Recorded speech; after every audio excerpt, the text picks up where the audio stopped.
Today we are talking about best practices on FamilySearch, and we're going to start right now.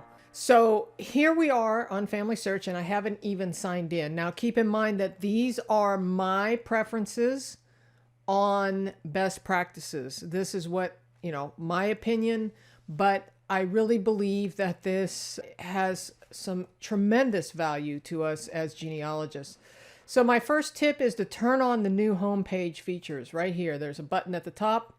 This is the old view, right? Old view. Turn the new features on. They've got a beautiful new website going on here with some nice widgets and things. So that is my very first tip, is to turn on the new homepage features, because it really does alert you to some of the new features and new hints and things that are happening on your ancestry here on FamilySearch. So one of the other things you could do is go into your settings. Now, why would you do this? If we go into our settings and we add a portrait here, you're more likely going to get a response if you have a little picture next to your name. If you are reaching out to other members, they like to see your face. So you can add a portrait. You can select an image from your computer or drop and drag an image here.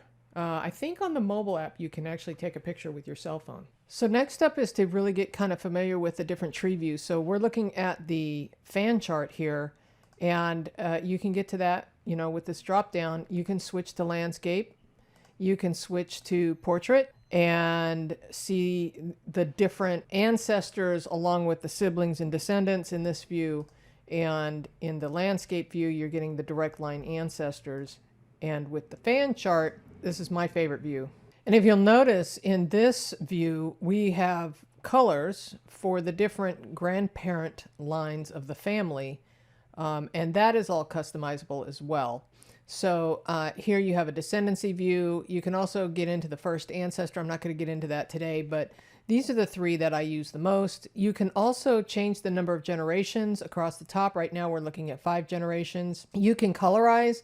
Right now it's colorized by family lines, but you can colorize by birthplace, sources, stories, those who have photos, areas that need help. So research helps is an area where there might be some either record hints, or there might be some problems like a birth date that is maybe after the mother died or something along those lines. So just keep that in mind. I also like mine inverted. Instead of being white, I like it dark. And that is because I work on my computer all day long and I like to keep it dark, just to help minimize the eye strain. The home button takes you back to who you are. And one more tip about the tree is, see these little mini fan charts here? If you click on that, it's going to pull this person down into the center, which is very helpful. So we can click on that, and now Oliver Booth is in the center instead of me and his ancestors and so on. So I just find the tree here at FamilySearch just beautiful and really helpful to use. One of the things that I really believe in is to keep a separate tree for yourself aside from FamilySearch. And let me explain. So here we are looking at the FamilySearch tree. This is in landscape mode.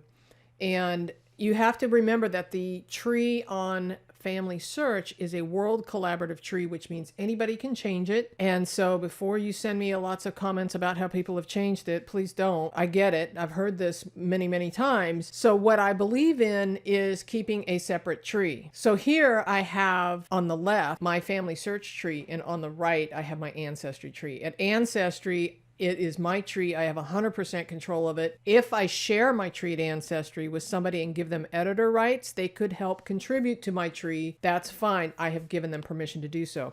At FamilySearch, that's not the case. Everybody is contributing to the tree. And the belief at FamilySearch is that it is a community that is all working together to build the world's largest tree. So I think they've succeeded. However, there are mistakes in it. So if you keep a separate tree somewhere else, you have 100% control of it, including the mistakes. So it's on you if there are mistakes in your separate tree. Whether you keep it on paper, don't recommend it. But if you keep a tree, you can even get a free tree over at Ancestry, by the way. You can do a free guest account over there. or free trial. I can leave links in the show notes. But at FamilySearch, the cool part about FamilySearch is that it is free, and you can build out your tree here at FamilySearch and explore all the records. Tremendous value at FamilySearch. I am not ditching FamilySearch at all. I'm just saying I keep a separate tree that I have is my primary tree because of the fact that I want to have control over my research and I don't want anybody else changing it. So I get it. There's a lot of comments and complaints about people changing it back and having, little disputes with people over the tree, but don't dismiss this. This is like FamilySearch is huge, very valuable tool for us as genealogists. Hey, we're going to get back to that video here in just a moment, but I want to let you know that Genealogy TV has a website, a newsletter, and a Facebook page. Links for all of that are in the show notes below. All right, let's get back to it. Okay, my next big deal is to grab the ID off of your ancestors and put it into your research notes. And let me show you what I'm talking about. Now, many of you have heard me talk about keeping good research notes on your ancestors. These are notes that reside on your computer and that you keep in chronological order.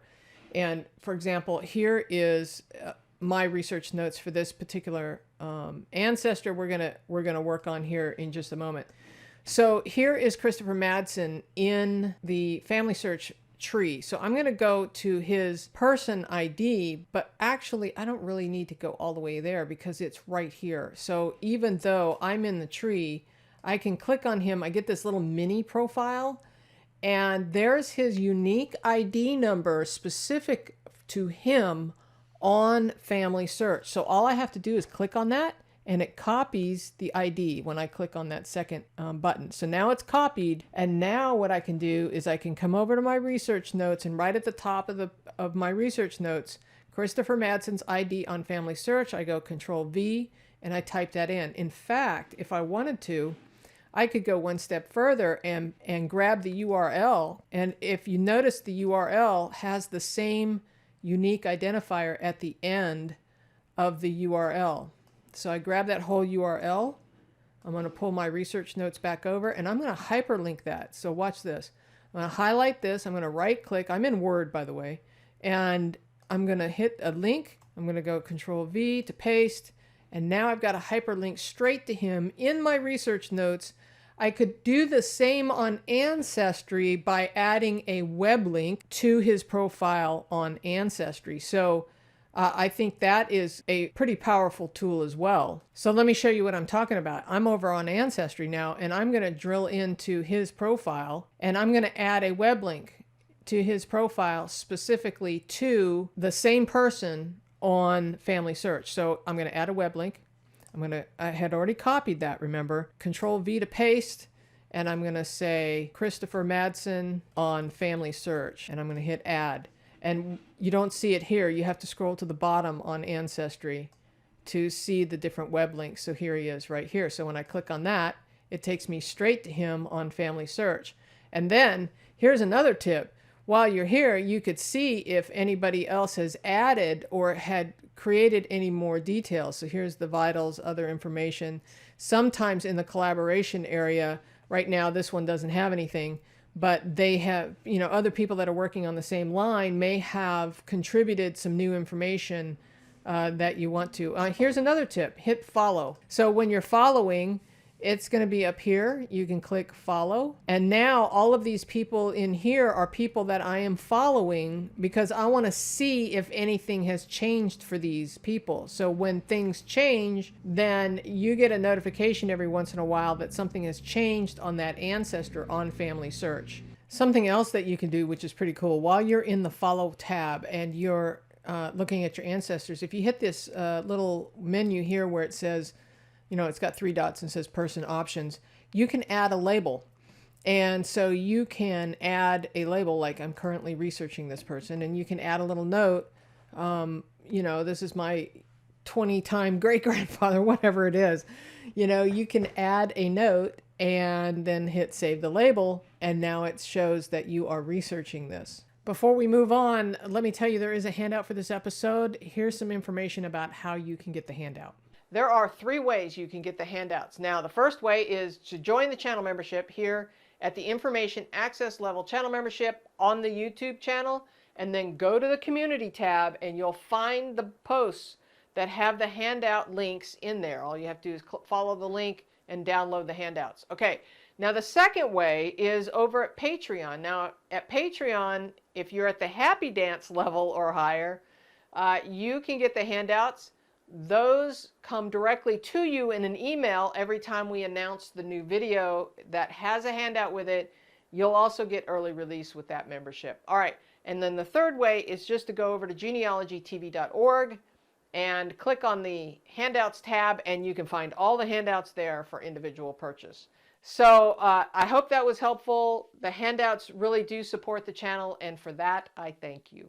Next up, while you're in the Ancestors profile view, click on the new discovery page. When you go there, you get a whole new view of activities, photos, memories, things about this ancestor. What I like about it is some of the world events that may have been happening at the time that your ancestor lived. And so there's some pretty cool things, the meaning behind a name. Just check it out, see if there isn't something of new interest to you on the new discoveries page. One of the things that I'm always talking about is to quiz yourself. How do I know that? By what evidence do I know that? So let's talk about the different events in your life, like birth, marriage, death. Those are the easy ones. Those are the vitals, right? Well, if you have in your ancestor's profile some vital statistics and it says his name or his birth date and where he was born, ask yourself, by what evidence? How do I know that to be true?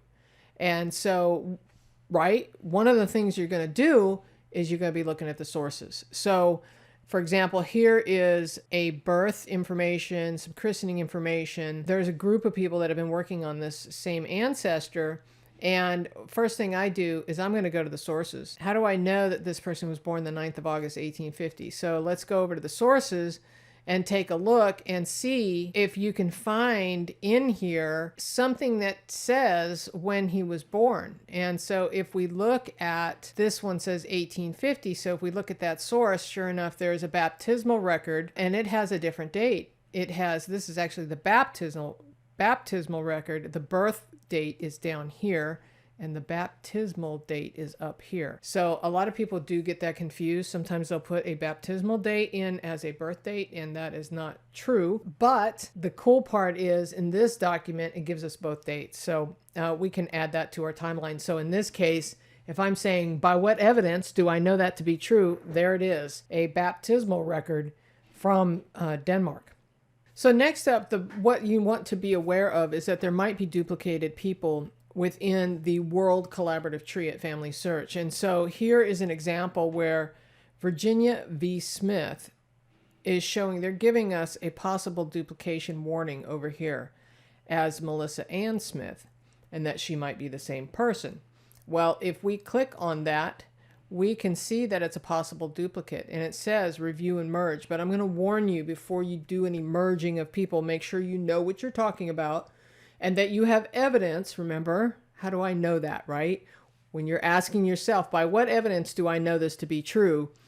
And ideally, several pieces of evidence before you go and merge somebody together. And so it might go through a review process. I'm not exactly sure behind the scenes over there at FamilySearch if there is some double checks, but I know that everybody that is following this ancestor will get an alert that something has changed. So be mindful of that. Again, just be aware. I love FamilySearch as a research tool. I personally never do any merging. I just don't want to get into it. I use it for a tool to do some research, to find clues, and to find records. And then I put that over on my ancestry tree. That's just me. You do you, whatever works for you. But I'm just saying there is an opportunity to merge duplicates right here. Something you really should be aware of at FamilySearch is how they treat living people in the tree view. Can people see living people? And it's really important that you are aware of their policies. So I got to this page, and how I got there was I hit the little help button, and all I did was type living, and it came up to how does Family Tree protect the privacy of living people? And that's how I kind of got to this page. So here we are, and there's a couple things that you need to know. FamilySearch protects privacy by limiting who can see records of living people and confidential people. Only the user who entered the information about living or confidential persons into the family tree can see or change it. Please be aware of these two exceptions.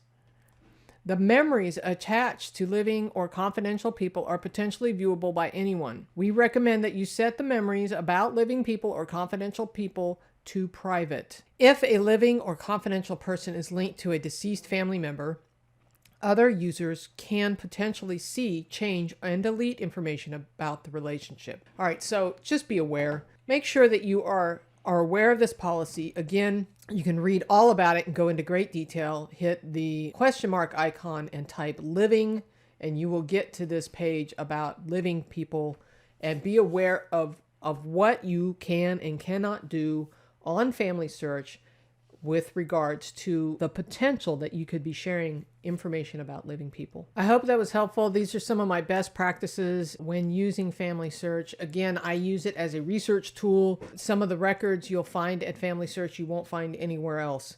And so definitely be using it.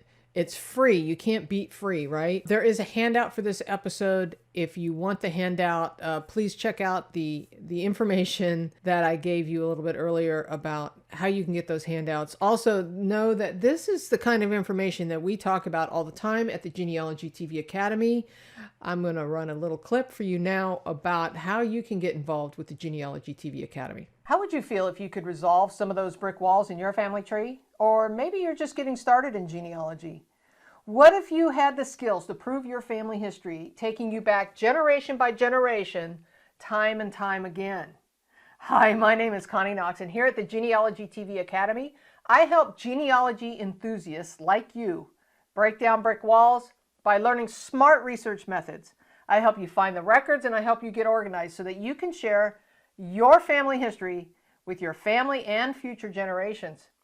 I do this through a monthly membership course. There are two components to this. Now, there is the self-guided platform where you can take the courses on your own time. And, well, I'm adding one new lesson per month. And then the live Zoom meetings where you can watch a live presentation in the virtual classroom and participate in the discussion after the presentation. Now, if you can't make one of the live sessions, don't worry. All the programs are recorded and are added in the course platform following the presentation. So, are you ready to learn some new skills to help prove your family history, get organized, and break down some of those brick walls? All right, well, if you want to learn more, hit the Get Start button to learn a little bit more about pricing and how you can get signed up. All right, we'll see you in the virtual classroom.